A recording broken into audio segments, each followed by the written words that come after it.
Bismillahirrahmanirrahim. Tabarakalladzi nazzala al-furqana ala 'abdihi liyakuna lil 'alamin nadhira. Allahumma shalli wa sallim ala nabiyyillah wa ala rasulillah sayyidina Muhammadin wa ala alihi washabbihi ajmain. Nama ba'du. Kita meneruskan kajian yang paling penting dalam ulumul Quran, termasuk adalah al-ibratu bi umumil lafzi la bi khususis sabab. Itu terkenal sekali. Jadi Nabi karena seorang manusia, apapun hebatnya Nabi ini seorang manusia, tentu kalau ngandani cara Jawa atau menghitobi pasti ngendikan sama yang di depannya. Tapi bukan berarti hukum ini khusus pada yang di depannya, tapi menjadi umum. Kenapa menjadi umum? Ya karena kebaikan itu boleh dilakukan oleh siapa saja. Misalnya Rasulullah ngendikan sama Mu'ad, ya Mu'ad inni uhibbuka fala tada'anna dubura kulli sholatin, wa fi riwayatin faqul fi duburi kulli sholatin Allahumma a'inni ala zikrika wa syukrika wa husni ibadatik. Itu jelas kalimatnya Nabi, ya Mu'ad, saya mencintai kamu, maka jangan pernah engkau tinggalkan setelah sholat kamu membaca Allahumma a'inni ala zikrika wa syukrika wa husni ibadatik. Ya Allah, tolonglah kami supaya selalu mengingat Engkau, ala dzikrika, dan mensyukuri nikmat Engkau, dan tolong kami selalu beribadah kepada Engkau. Lalu kalau melihat asbabil wurud, kalau dalam ilmu hadis biasanya disebut asbabil wurud, kalau dalam ilmu Quran disebut asbabin nuzul, tentu yang didhawuhi itu ya Mu'ad. Tapi Anda tidak boleh begini, saya tidak wiridan itu, yang disuruh Nabi kan Mu'ad, saya kan tidak Mu'ad. Itu tidak boleh seperti itu. Makanya kita tidak boleh terlalu tekstual, karena tadi resikonya Anda tidak mengikuti kaidah al-ibratu bi umumil lafzi la bi khususi sabab. Sebab itu saya tadi di kantor rektorat ya Pak Ondas ya, bilang nanti untuk kajian yang di kantor rektorat pakai kitab Syajaratul Ma'arif, karena kitab itu juga yang sekarang dalam proses penerjemahan saya dengan Pak Quraisyab di PSG, yang di sini pakai kitab Itqan. Nanti mulai bulan depan, karena saya dipaksa untuk meneruskan. Ini sudah kayak Tuhan saja maksa-maksa. Itu pakai kitab Itqan. Nanti babnya tak kasih yang mendesak untuk diketahui, termasuk apa? Al-ibratu bi umumil lafzi la bi khususis sabab. Sehingga di Quran misalnya begini, ada cerita begini. Nabi Isa itu bilang begini, saya ini siapa? Saya ini adalah orang, kata Nabi Isa, wa ja'alani mubarakan aynama kuntu. Saya adalah orang yang di mana-mana itu memberi berkah, memberi manfaat kepada siapa saja. Itu jelas tentang Nabi Isa. Tapi oleh ulama dikasih judul yang umum, babu nafil ibad bikullil bilad. Bab bahwa seseorang harus bermanfaat hidup di mana saja, kapan saja. Meskipun itu Allah cerita tentang Nabi Isa. Tidak bisa kamu bilang itu kan Isa, saya kan tidak Isa. Tidak bisa seperti itu. Isa adalah ibaratun an ahlil khairi. Isa adalah figur orang baik. Tentu yang dilakukan baik. Tentu kebaikan boleh ditiru siapa saja. Jadi sehingga nanti pada akhirnya nama-nama yang disebut Allah di Quran itu kalau nama orang baik tentu kita boleh ikut. Paham ya? Kalau nama orang buruk tentu kita tidak boleh ikut.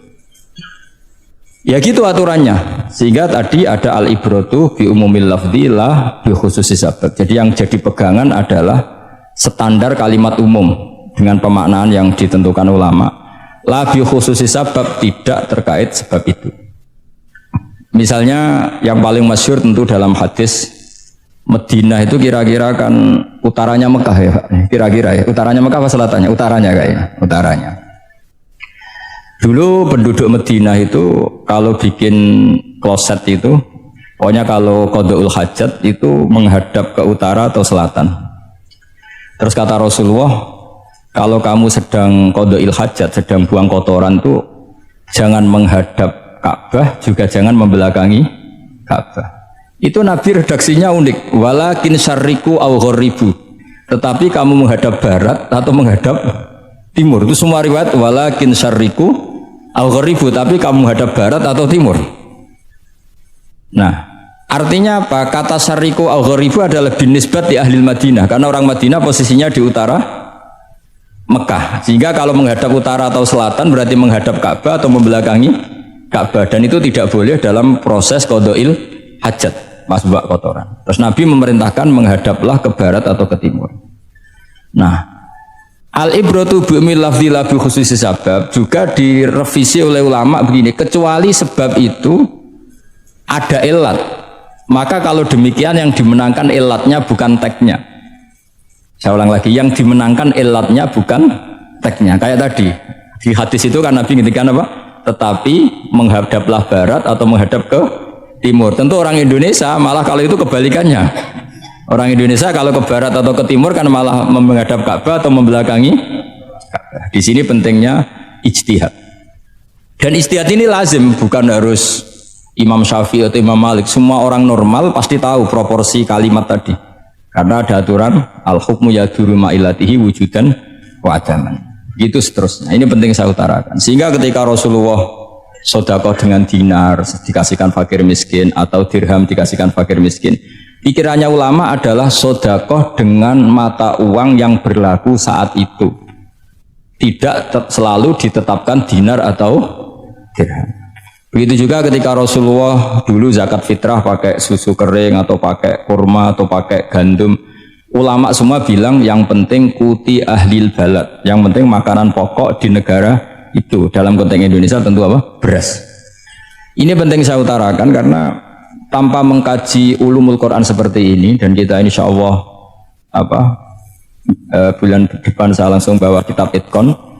Di situ ada beberapa contoh. Harus seperti itu. Karena kalau tidak terikat sebab, itu nanti takutnya ayat umum menjadi liar. Misalnya begini, pernah ada aliran sesat dulu. Kebetulan di Jogja itu saya lihat di TV itu. Entah salah kiainya, entah salah dosennya, entah salah siapa. Atau salah orangnya agak stres, tidak tahu saya. Semoga salah orangnya. Itu sholat menghadap ke 4 arah. Alasannya Allah nggak ada di mana-mana, ya sudah di barat, rakaat kedua ke utara, rakaat ketiga ke timur, rakaat keempat ke selatan. Ya, itu uniknya itu ngawurnya lah, bukan uniknya. Ngawurnya itu dalil fa'inama tuwallu fasamma wajhuwa. Kamu hadap kemana saja di sana dari ridho Allah. Sehingga semua ulama ketika bikin kaidah al-ibratu bi'umil lafzi la bi khususi sabab selalu menyertakan kecuali khusus sabab ini ada illatul hukmi. Maka itu enggak jadi. Kayak ayat tadi, kalau kamu pakai umumnya lafaz itu kan boleh sholat menghadap mana saja. Nah, makanya Imam Syafi'i ketika ditanya, lalu ayat ini proporsinya gimana? Kata beliau, fis safar, orang yang sedang di pesawat mau sholat tentu masuknya fasamma wajibah. Jadi dalam kondisi bepergian yang kita ingin sholat, maka pakainya ayat seperti itu. Tapi kalau kondisi nomor, fawal liwajaka syatrul masjidil haram. Jadi makanya ini penting ngaji ulumul Quran. Kita tidak bisa hanya megang terjemah atau megang apa, kemudian kita fatwa atas nama Quran dan hadis. Sehingga dulu syaratnya memang ketat, harus hafal Quran, hafal hadis, menguasai usul fikih, menguasai macam-macam. Karena tanpa itu memang tidak bisa. Sampai Ibnu Abbas ngendikan, kamu jangan pernah fatwa pakai Quran. Fa inna lahu wujuhan katsirah, karena Quran punya sisi yang banyak. Walakin hajuhum bis sunnah, kalau kamu adu hujjah pakailah sunnah Rasulullah SAW, karena di situ penjelasan Quran. Misalnya tadi Rasulullah ketika kondisi normal pasti sholat menghadap Ka'bah. Jadi kalau bepergian nanti unta, kata riwayat-riwayat, ainama tawajjahat bihi rakhilatuh, kemana saja posisi unta menghadap. Ada ulama yang berpendapat itu khusus sholat sunat. Kalau sholat fardu dalam kondisi ada punya mobil harus berhenti. Ini madzhab Syafi'i. Sehingga misalnya saya, Pak Harsoyo, Pak On bawa kijang mobilnya sendiri. Kalau sholat fardu jangan mentang-mentang pakai kendaraan terus menghadap sekenanya. Kalau mau ke Banyuwangi berarti menghadap ke timur. Enggak, itu yang boleh hanya sholat sunat. Kalau sholat fardu harus berhenti. Karena kijang ini dalam kendali Anda. Kecuali dalam surah yang kendaraannya tidak dalam kendali Anda. Misalnya kita naik pesawat. Jadi harus dibedakan. Jangan mentang-mentang Nabi sholat di unta kemana saja menghadap. Tapi konteksnya kan unta ini, cara berpikir unta ini dalam kendali Nabi. Tapi kalau pesawat kan tidak. Jelas ya? Jadi makanya ini pentingnya proporsional. Jadi kalau kita naik kijang misalnya mau ke Banyuwangi, kalau waktu duhur ingin sholat ya harus berhenti. Karena yang aina matawat jahat bihi rakhilatuh, kemana saja kendaraan membawa kita itu dalam konteks sholat apa? Sunnah. Jadi ini pentingnya ulama. Ini yang dikatakan al ulama warasatul anbiya. Karena sanad ini musalsal terurut sampai Rasulullah Shallallahu Alaihi Wasallam.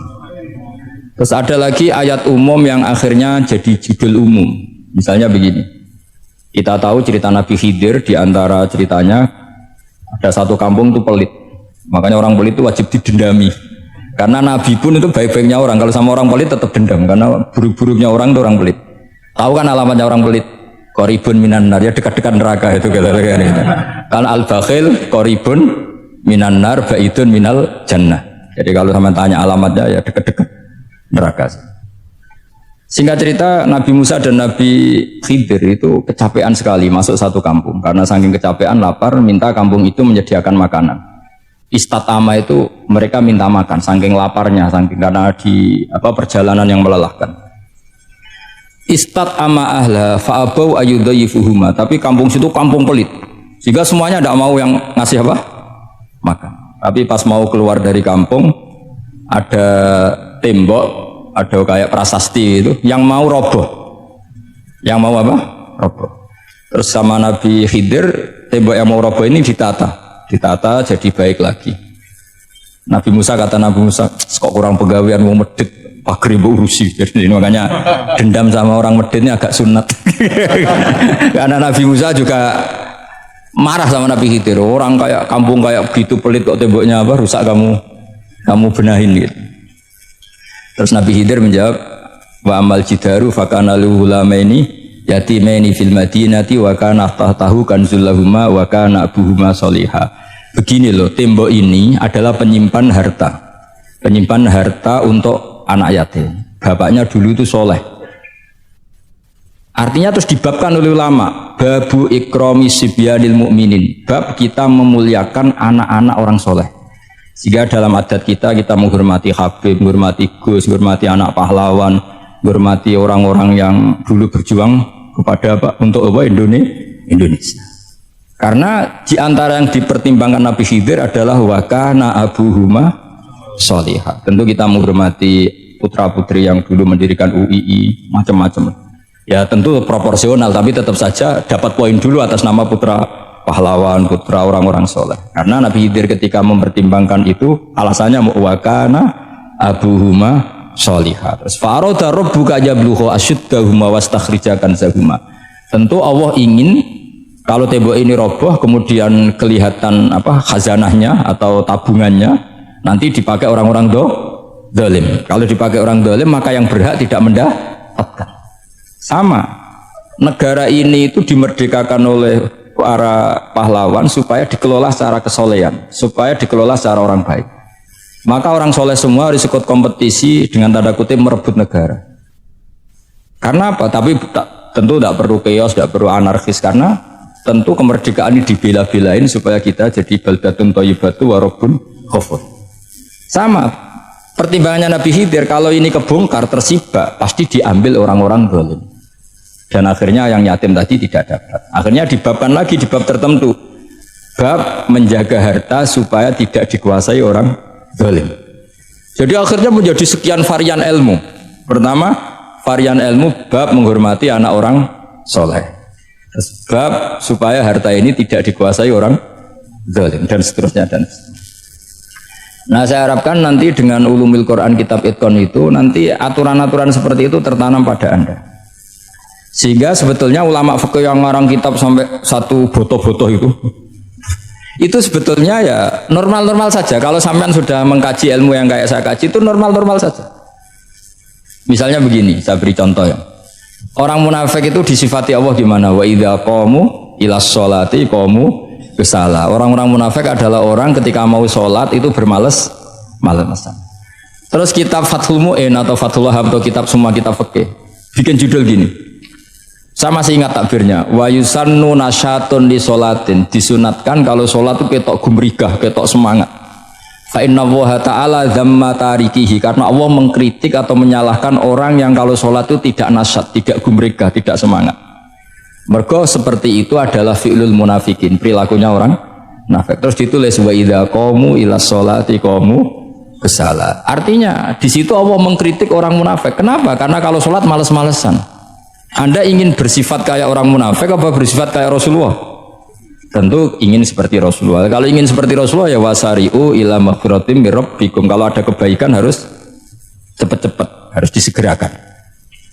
Nah, sehingga nanti babnya ya sudah tidak tentang orang munafik. Babnya begini, babul musaraah ilal khairat wa tarkil kasli. Bab bergesa-gesa atau bergegas dalam kebaikan dan meninggalkan malesan. Jadi tidak lagi tentang sholat, tapi tentang kebaikan apa saja. Jadi kalau kamu punya hutang bisa nyaur jam 7, nyaur jam 9 pasti disalahkan Allah. Karena bisa saja dalam 2 jam ini kita mati. Paham ya? Begitu juga kalau kita sholat bisa awal waktu, kenapa tidak awal waktu? Meskipun akhir waktu ya dibolehkan. Itu ya tadi babnya ya tentang wa idza qom, orang munafik itu ya seperti itu. Akhirnya apa? Ayat ini turun tentang orang munafik tapi pemaknaannya umum. Ini disaksikan apa? Orang-orang tua kita ini ada Pak Ersoya, ada Pak On. Pemahaman ini harus dikawal dan ini tradisi ulama. Saya pastikan di pondok-pondok atau di Al-Azhar di mana saja, itqan itu dipakai disertasi doktor. Jadi kalau betul nanti kita mengkaji itu sudah doktor semua ini, doktor tafsir semua ini. Dadaan maksudnya. Memang itu mau tidak mau dan itu mudah sekali. Saya ulang lagi itu mudah sekali. Kenapa kata Imam Syafi'i fa innal uqula mutarratun ila qabril haqqi, karena akal itu dipaksa untuk menerima kebenaran. Ciri utama kebenaran kata Rasulullah matma'an nabi qabruk. Jadi menerima itu pasti clear. Makanya disebut kebenaran itu ma'ruf, mudah dikenali. Sesuatu yang salah bahasa Arabnya itu mungkar, angkarohul aklu. Akal itu tidak nyaman. Makanya disebut apa? Munkar, sesuatu yang diingkari. Akal itu asing. Ya asing tuh misalnya sepeda motor ini milik siapa? Milik Zaid. Ya sudah lah saya pakai, tidak usah pamit. Akal pasti ini kok aneh, nggak milik orang kok nggak pamit. Akal pasti nggak terima. Makanya agama itu hanya menerima al-ma'ruf yang mudah dikenali dan menolak al-mungkar, sesuatu yang akal itu nggak terima. Jadi Imam Bukhari ketika ditanya, kenapa kamu salim itu bisa mensarai sanad-sanad Rasulullah? Kata beliau, kalau kamu akalnya normal itu ya gampang saja. Terus ditanya, contohkan. Beliau contohnya begini. Pernah syurrahul hadis, para pensarah hadis itu habis otaknya. Gara-gara Imam Bukhari bikin judul begini. Babu sihhati tolakil akhros. Ingat-ingat ya. Babu sihhati tolakil akhros. Bab sahnya tolaknya orang bisu. Orang bisu itu orang nggak bisa ngomong tuh kalau bahasa Jogja itu. Bisu ya? Bisu. Bisu itu cerita bab sah tolaknya orang akhros. Ternyata apa? Sekian riwayat yang dipakai itu begini. Ana wa kafilul yatim kahataini fil jannah. Nabi pernah ngintikan apa? Saya dan yang merawat anak yatim kahataini fil jannah. Wa asyara bi musabbihatihi wal wusta. Pokoknya Nabi ngintikan begini. Paham ya? Maksudnya apa? Betapa yang merawat anak yatim itu sangat dekat dengan apa? Dekat dengan Nabi di apa? Surga. Terus hadisnya berikutnya asyahru hakada pakai tangan 10, ahakada wa hakada wa hakada berarti 30. Asyahru hakada wa hakada wa hakada berarti berapa? 29. Terus berikutnya hadis Aisyah sholat lama, terus ditanya orang di tengah-tengah sholat, Aisyah kenapa sholat lama? Fa'asyarat nahwas sama. Kemudian Aisyah memberi isyarah nahwas sama. Ternyata saat itu gerhana apa? Matahari. Itu surahul hadis bingung semua. Ini cerita tolaknya orang bisusah kok ngelantur kemana-mana ini. Ternyata maksudnya Bukhari begini, maksudnya Imam Bukhari. Penjelasan yang namanya tolak itu kan sihot. Ya sihot, tahu sihot, akad lah kalau dalam bahasa Jogja mungkin. Kalau kamu nikah kan angkah tuka wazawasuka terus bilang apa qabil tu nikahaha wa taswiyah. Terus kalau kamu menceraikan istri kamu bilang kamu saya ceraikan. Yang dikatakan sihot itu adalah ekspresi atau implementasi dari sesuatu. Misalnya kamu ingin tolak, bilang saja tolak tuh. Kalau kamu ingin muji orang, bilang saja begini. Pasti itu maknanya muji. Kalau ingin menyemooh, bilang begini. Nah, artinya gini, kalimat itu bisa diganti isyarah. Saya ulang lagi, kalimat itu bisa diganti. Buktinya Nabi mengisyaratkan saya dekat, bilang begini. Paham ya? Aisyah bilang gerhana hanya bilang begini.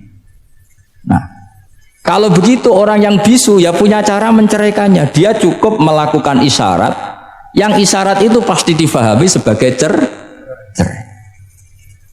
Artinya kalau orang memahami Quran hadis seperti itu, hal-hal yang mungkin nggak terlintas dalam pikiran Anda, ternyata itu jadi dalil. Artinya apa? Rasulullah yang bisa ngendikan saja kadang menjelaskan sesuatu pakai isyarah. Nah, dengan demikian terus jadi rumus al-isyarah al-mufhimah bimanzilatin nutqi. Isyarah yang memahamkan sama dengan ucapan. Sehingga ini pengganti ijab qabul. Nah, itu cara-cara memahami istihad, memahami Quran dan hadis. Caranya gimana? Kita harus belajar ulumul Quran. Ya, perangkat yang dipakai seluruh dunia termasuk kitab Itqan itu. Dan kitab Syajaratul Ma'arif itu yang saya kaji dan dikaji seluruh ulama di dunia. Karena saya tidak biasa ngaji tanpa kitab yang perlu kita kaji. Saya sendiri itu bisa seperti ini ya barokahnya kitab-kitab itu. Jadi nggak terlintas tapi ya tadi Rasulullah yang bisa ngendikan saja, sering iktifa, sering ngalap cukup dengan apa? Isyarah. Oh kalau gitu berarti al-isyarah bimanzilatin nutqi. Isyarah itu sama dengan ijab dan qabul. Apalagi ini orang akhros, orang bisu yang nggak bisa ngomong. Lalu kalau tolak kayak apa, kalau nikah kayak apa? Ya tapi Imam Bukhari itu uniknya tadi bikin judul babu sihati tolakil akhros, kemudian cerita anak wa kafirul yatim. Nah, itu kalau orang kan nggak sambung, ini sambungnya di mana? Kok malah cerita anak yatim? Ternyata kata kuncinya kahata ini seperti ini dan orang paham sangat sangat. Makanya hati-hati dengan isyarah karena kalau itu betul mengganti lafadz, berarti Anda kalau nyun sewu melafadzkan tolak terganti isyarah, ya agak masalah gitu. Tapi semoga enggak lah. Istri satu kok dicerai nanti nggak punya istri nanti malah repot. Tapi ini kan saya cerita ilmu saja ya, saya cerita apa? Cerita ilmu. Jadi kalau ada orang bilang semua yang ada di dunia itu ada di Quran, itu caranya ya seperti ini. Jangan kayak orang-orang yang terlalu tekstual. Karena kalau seperti ini pasti semua ada di dunia itu ada di Quran. Karena cara pemahamannya seperti ini. Saya sering ditanya kenapa bumi ada likuifaksi macam-macam. Memang dari Quran, bayangannya Quran seperti itu. Amin tuman fis sama ayyaksifa bikumul ardo fa idahiyya tamur. Memang dari awal Allah bikin bumi ini potensinya malah likuifaksi. Potensinya itu melumer. Tamur itu memang maknanya melumer. Dan ketika Allah nyifati bumi wal ardi dzatis sod, sod itu maknanya pecah. Dan Allah tidak sekedar mengatakan pecah, dzatis sod, sifat dasar bumi itu mudah pecah. Jadi kalau dzat itu sifat dasar. Jadi meskipun Quran tidak meneliti spesifik kayak para ahli gempa, tapi dari awal Allah ngendikan bumi itu dzatis sod wal ardi dzatis sod. Bumi adalah berkarakter pecah. Kenapa berkarakter pecah? Karena dari awal bumi ini lempengan-lempengan. Di Qurannya dijelaskan gitu. Wa fil ardi qita'um mutajawirat. Bumi ya kelihatannya banyak, kelihatan satu, sebetulnya dari qit'ah, dari potongan. Nah, qit'ah itu jamaknya qita'. Terus disebut mutajawirat, saling berdampingan. Kalau dalam bahasa Arab, berdampingan itu berarti sel-selnya beda. Kalau bahasa Arab bilang sesuatu yang bercampur namanya mukhalatoh, jadi satu. Kalau yang beda jenis namanya mujawarah. Nah, Al-Quran itu bilang wafil ardi qita'um mutajawirat. Bumi ini karakternya per potongan-potongannya karakternya beda-beda. Sehingga memang potensinya bumi ini hancur. Apalagi dari awal memang dipersiapkan mau dihancurin. Makanya nggak usah takut kiamat. Memang rencana Tuhan mau dihancurin gitu. Makanya sanggup takwa saja. Kalau ingin menghentikan penghancuran ini tidak bisa. Itu sudah dalam rencana Tuhan pasti dihancurin.